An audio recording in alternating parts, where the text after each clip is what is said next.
Hey everyone, welcome to Logan's Mosh Pit. Glad to have you here. Do me a favor and please subscribe if you haven't already. Also consider joining my Patreon page for some cool perks. I'll leave a link in the description. The time has come for a new episode of Behind the Name. During each episode of Behind the Name, I will tell you how a certain band came up with their own unique name.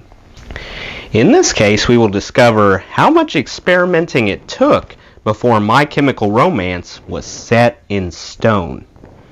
First, I'll divulge some general info regarding My Chemical Romance.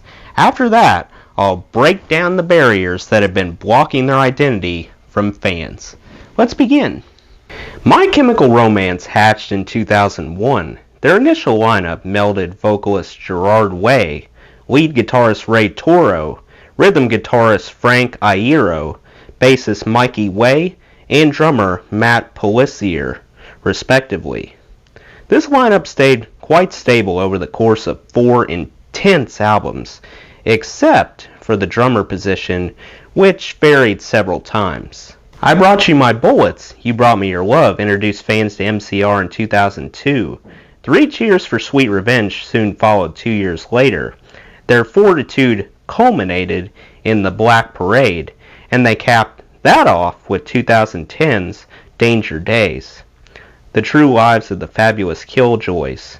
Some of MCR's most enduring tunes are Famous Last Words, Helena, I'm Not Okay, I Promise, and Teenagers.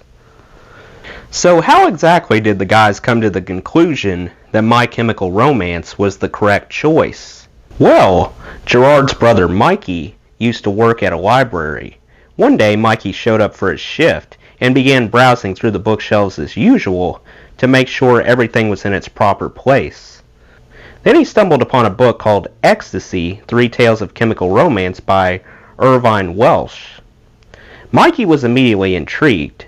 Once he got off, he informed his bandmates about his experience. They also shared a similar fondness for the title, so much so that they thought it would make an ideal identity.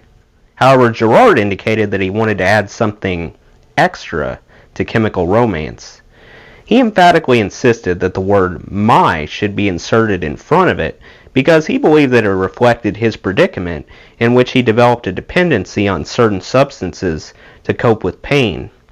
Thus, the newly christened, more personal My Chemical Romance was retained as their calling card ever since.